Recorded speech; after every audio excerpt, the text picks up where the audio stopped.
teaching in Islam that says you cannot marry this way and that way. There's no such teaching. It's just a matter people try to make themselves feel big. They lose peace. Why? Because it's a stress. I tell you what the hadith says. إِذَا أَتَاكُمْ مَنْ تَرْضَوْنَ دِينَهُ وَخُلُقَهُ فَزَوِّجُوهُ إِلَّا تَفْعَلُوهُ تَكُنْ فِتْنَةٌ فِي الْأَرْضِ وَفَسَادٌ عَرِيضٌ.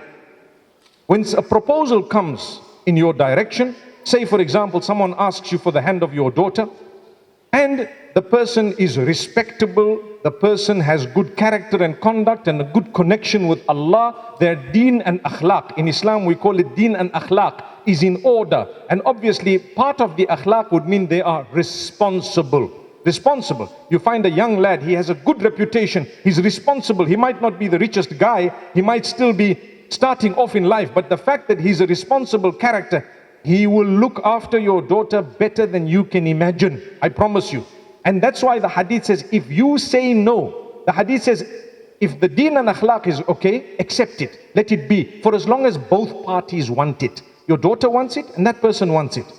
And they pass the test. They tick the boxes. Let it be. If you don't, the same hadith says there will be chaos. Fitnatun fil ard. Fitna. Corruption. Chaos on earth.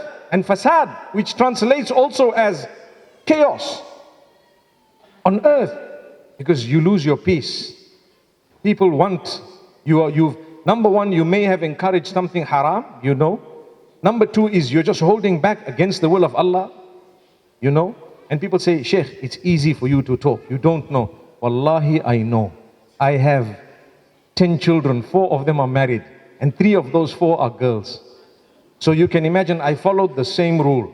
Someone came up, you want it? Yes, I want it. Let me check the boxes.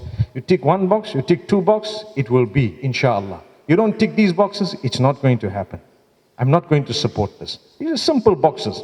But I don't care where you come from, what language you speak, all of that is besides the point. Is besides the point. Yes, ideally I would love someone who's closer to my system, my ways, my food and drink and so on. Ideally that's actually something encouraged in Islam, but that's not the rule.